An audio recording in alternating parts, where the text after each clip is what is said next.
Hey, everybody, this is Darren Sabedra, Bay Area News Group, Mercury News, East Bay Times, here with Nathan Canilao, Christian Babcock, and Joseph Dycus. It is Monday, March 17th, St. Patrick's Day. Got a little green back there behind our man Nathan. Right, Nathan? Yep. A's green on the seat. A's green. Also wearing Joseph with the Oakland, and Christian just can't help himself. He's got his orange on.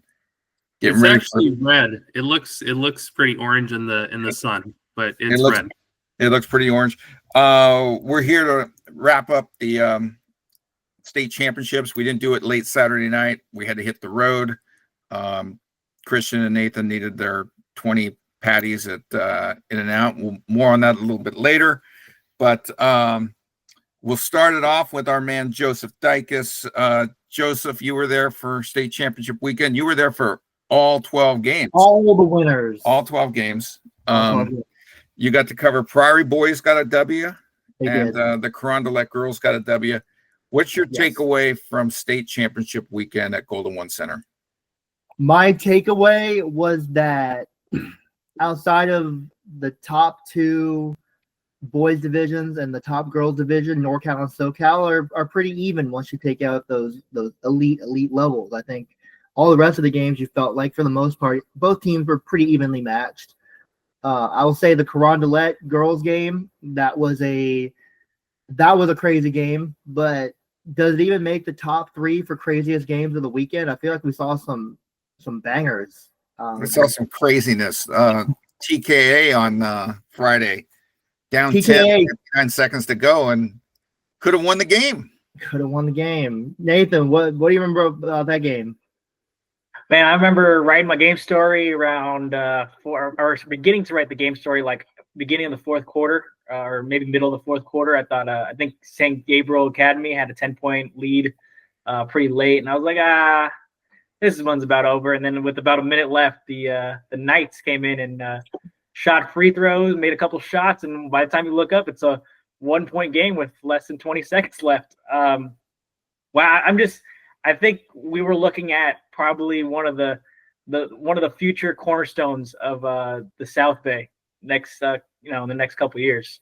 Boss Smooth, that's a young team that made it all the way there, and they were, maybe 10 more seconds away from possibly tying or winning that game. So that was crazy. How much do you think that coach at TK is thinking about the press and not using it earlier after seeing San Gabriel Academy just kick the ball around and could not even get past half court with TK pressing? Yeah, I think that's going to be one Coach Cam Bradford thinks about for a while because once they started pressing, it's even with the comfortable lead, SGA just they just panicked. Their bigs were basically canceled out, and they couldn't move. And you'd like to think if they did that, maybe at least in the third quarter, that's a different game. But we'll see. Hopefully we get TK back sometime soon. Christian, any surprises in that midi loss to Etiwanda? I don't know if I'd call it a surprise exactly. That game was very competitive for a half. I think, middies, maybe Nathan and I were talking, did they need to press as much as they did? Maybe not. I think, some more, maybe, what's a good word? Just being a little more deliberate and settled offensively would have helped them. They kind of flung up some shots that were ill-advised, and I think that kind of helped Etiwanda pull away in the third quarter. Etiwanda was able to play settled and fast. They're just so elite across the board. And, I think it was a good showing for Midi. I think they learned a lot of lessons from this run without McKenna. And now it's really going to be a matter of what they can apply to next year, because as we were talking about, Ontario Christian will be coming. They return basically everyone. So if Midi's going to break through and win that open division state championship, I think they're going to need to continue to evolve, and they're going to have to execute at a higher level. I mean, they did some good things, but they're going to have to play a more consistent 32 minutes if they want to win an open title next year. Joseph, what did you think of Sue Phillips in the post-game press conference where she said that she will win one of these things before she's done? I think next year she has every reason to believe. This is assuming McKenna Velishko comes back and she's 100% of what she was before the injury. I watched that game and it wasn't like Etowanda was bigger than Midi. It wasn't like they were particularly faster than Midi. It wasn't like watching De La Salle football play modern day, where you can just tell, oh my gosh, they're just in a different physical stratosphere. So like, if I'm Sue Phillips, I do think, yeah, eventually they have to get one right eventually. Although I will say, I was looking at the history and like Berkeley girls made it like 6 years out of 7 in the top division. They lost every single one of them. Pre-open. But, I mean, you gotta think they're gonna get one eventually. Christian, you got your hand up. McKenna Velishko. She gonna? I mean, I would think they'd ease her back in next year, right? I mean, this is a 5-star talent. Yeah, I don't think they're going to rush her. We were talking about this a little bit. I mean, they're saying even if they don't rush her, they think she'll be back, October, early mid-November. So, I mean, she wouldn't miss much. But I just wanted to chime in quickly. I was saying to Nathan earlier in the game, the way Midi was playing, I mean, they got some fast players. T. McCarthy, they looked faster at times. Over the course of the whole game, I don't know if they were the faster team. But I agree with Joseph. I don't think there's a huge inherent talent mismatch. I think Midi is just going to have to be able to get the absolute most out of their talent. But I think they're competitive talent-wise with even these elite Southern California programs. I think that's what makes these losses to Etowanda frustrating, is because you look at Midi and you see, oh, they have equivalent talent the last 2 years. This year, you're missing Velishko. I would say Etowanda had the talent advantage, but it wasn't like just this different galaxy, that we see in football sometimes. Well, I mean, you look at the game 2 years ago where they lost at the buzzer, and then the Clovis West one is just hangs over. That was Haley Jones's middle of her high school career. I believe she was a sophomore that season. You win those 2 games, and we're not even having a discussion about Midi. I mean, they'd have 2 open division championships at the state level. Instead, they lost 44-40 to Clovis West, and then lost at the buzzer to Etowanda in the first of Etowanda's 3 in a row. So we'll see. I mean, it would be nice to see the North get one. It's been a while. North has only won 2 open division championships on the girls' side and just 1 on the boys' side. Before we wrap it up, Nathan, in the history of California high school basketball, where do you think Mr. Braden Burries' performance against Reardon stacks up? I think it's up there. It's really high up there. I mean, it felt like whatever Reardon did, and granted, Coach Joe Curtin said, a couple of those guys were playing hurt, but it felt like whatever they did didn't matter. I mean, Braden Burries got to the basket. He made his jump shots. He got to the free throw line. It was kind of like if you just dropped in a end of the bench, NBA player onto a court and just said, go ahead and go play. That's kind of what it felt like the whole game. I mean, he went crazy, and Reardon had no answer. So I think that was to do that to Reardon, a team that didn't allow more than 60 points by a team in a game, and they scored 80. I mean, and he scored 44 of those 80. That's pretty impressive. Yeah, if I can just chime in on that quickly, I agree with Nathan. It looked like an NBA player out there playing against high schoolers. And I think that's what was really notable watching that game, is the talent did not look equal. I mean, Reardon was head and shoulders above all these Bay Area teams this year. And it reminded me of like a sprint race where you have the truly elite sprinter, and then you have a pretty good sprinter, and you can maybe hang for a while, but eventually there's just a different sort of quality, a different, level of, I mean, whether it's fitness or just pure talent, and there's just a separation. So that's kind of a riddle for these NorCal coaches to try to figure out how to solve. Yeah, I wanted to just chime in, looking at Reardon, I mean, all year, we're up here, right? And we see them play against the NorCal teams, really good NorCal teams. And they're just so dominant athletically, size-wise, even skill-wise, right? They're just so much better than the NorCal teams that they're playing. And then they get to SoCal and they play a team of equivalent. I would say Roosevelt wasn't quite as big as Reardon, but they were athletic. They were super skilled. I was telling Nathan, it's like that Cat Williams stand-up where, a Chrysler 300 looks like a Phantom until a Phantom pulls up. And in this comparison, Roosevelt was the Phantom because, yeah, they just couldn't do anything. They could not stop them. Yeah. Joseph, the guy scored 44 points. He only took 22 shots. Yeah. I do wonder. Yeah. I feel like if he really wanted to, I mean, I was like, the fourth quarter, he really wasn't hunting his shot. He was playing. I was like, man, you're not going to try for 50. Yeah, I do wonder how that game changes if Reardon puts Rensher on him from the beginning. I think, it sounded like from hearing, Burry's talk, he really got in a rhythm early with some free throws and stuff. I think Rensher maybe could have sort of stemmed that flow a little bit. Because I think if you look at Roosevelt's roster holistically, they augment Burry's very well. But if he can be taken away, I think that's a much closer game. So we'll see. I don't know if Rensher would be able to do that, but yes, I do agree. I think if you put Rensher on him, maybe in the first quarter, I do worry though that he would foul out. I mean, Burry's was getting to the line it felt like in the first quarter every other play. I know what I saw out there, and I don't think it really mattered who they put on him. Yeah, when he hit that step back three and got fouled and was like yelling while he was on his back, I was like, oh yeah, this one's over.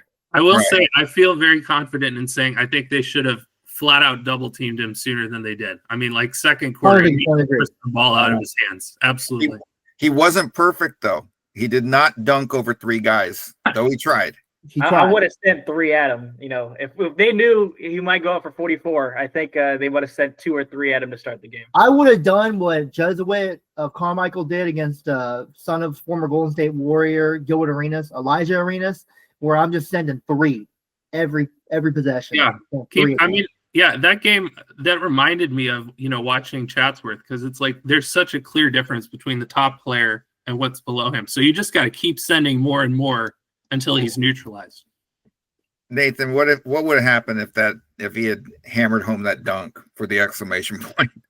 Oh, I think we're seeing that on ESPN, Fox Sports, Bleacher Report, whatever site. That would have been viral everywhere to go along with 44. I mean, that type of performance, that would have been I think even if he did that might have put a stamp on maybe the greatest performance in high school basketball state championship history. That was crazy. What a crazy night. What a crazy game. We didn't get out of there till midnight, and we made our stop. We didn't have Joseph with us. He stayed the night in Sacramento for catching the train home. But Nathan, Christian, and we stopped at In-N-Out, and much to my surprise, these guys brought it at In-N-Out. Joseph, 4 patties for Nathan, 4x4, 3 patties for Christian. What do you think? I'm a single patty guy. Me too. Now my thing is single patty, mustard, onion, lettuce, extra pickles, no tomato. And you don't do their sauce? Yeah, sauce, of course. There's sauce. A special sauce. Sauce, and then fries, and that's it. Like I'm not over here doing animal style fries or getting 5. Like you guys basically ate a whole cow, is what it sounds like. Yeah, I mean, look, I did the single patty. I've done the double patty. I'm hungry after, so you got to double that in order to really feed the hunger. I mean, they had like those chicken tenders and potato chips and stuff at the Golden One Center. I was like, yep, good enough for me. Not for Christian. You see him shaking his head. Christian needed to cap off the basketball season with a 3x3. Oh yeah. 3x3 is light work. I agree with Nathan. I mean, I actually, when I got to your house in Fremont at whatever that was, 2:30, 2:40, 2:45, I don't even remember. I was still hungry, so I had a snack bar on the way home. But yeah, 3x3 is light work. You need that 4x4 is what I needed. And you did your fries. You did the animal style fries. That's true. I thought I needed protein, but not too much. Well, I needed more, so I was wrong. By the way, real quick, I'd like to ask you guys, what was your favorite memory of this year's high school basketball season? Oh, that's a good one. I think mine was probably watching the Doherty Valley, the final 6 minutes of Doherty Valley versus Moreau Catholic. I've never really experienced my jaw would just open the whole time. I would just every little basket was like, oh my God. And then, that was better than Oakland Tech, San Ramon. I think so, just because I think Elkland Tech Ceremony was so evenly matched, and even though there was a bigger crowd, I don't think anyone really expected Moreau to get out of the Doherty Valley game, and you could just kind of tell it was like more of the energy rising throughout the final 4 minutes till it got to a breaking point, and then they won, and that was pretty crazy. Joseph, what was Well, yours? let me ask Christian first. I'm still trying to gather my thoughts.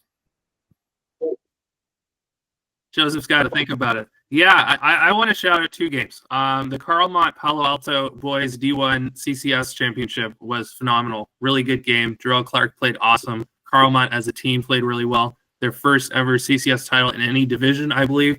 So that was a fantastic game. But the best game I saw this year was Midi Clovis West. I mean, it's hard to even describe the intensity in the gym. I mean, it was kind of hot in there. It was a packed house. You had, Clovis West really showed up, drove up from Fresno area. Just the tightest game I've ever seen. Every possession was contested. Both teams were pressing full court the entire game. There was basically no separation score-wise the entire game. So fantastic game. That's my game of the year. You know what? I will Joseph. say that my favorite game was, maybe it's recency bias, but it was watching Ceremony Valley girls finally get the North Coast section open title. They had been there that was their 4th straight year making it to that game against a 4th different opponent. They were playing it at Camp Lindo, which we've all talked about our thoughts on playing a championship game at Camp Lindo, but it was an amazing. It was not a competitive game. It was 76-43, but I mean, tears of joy streaming down John Cristiano's face, the coach, and just what it meant to that program to finally win one. It was a great moment. I think that was. So that was better than the electric moment at Reardon when they took down De La Salle to win the NorCal Open Championship. That was. Here's my hottest take. The atmosphere when they beat Salesian, I think was just as good. I mean, that beating Salesian, I almost felt like it's gonna sound crazy. I feel like that meant more. Like, okay, they got revenge, and that was a Reardon's home gym. I will say, Crusader Forum, best place to catch it. If it's full of all the gyms in the Bay Area, Crusader Forum is really cool. They got a band too. They do have a band, a large band. band. Then they give them prime seats. Yes, they do. And Yes. great parking. All right, we're going to wrap this up. Nathan, you got any closing? You got anything else you want to add? Just regarding championship weekend, I thought first of all, not a team in our coverage area, but Lincoln of Stockton just packed that Division I championship game against Sierra Canyon. And it felt more like more than a home game. It felt like the entire city of Stockton was there.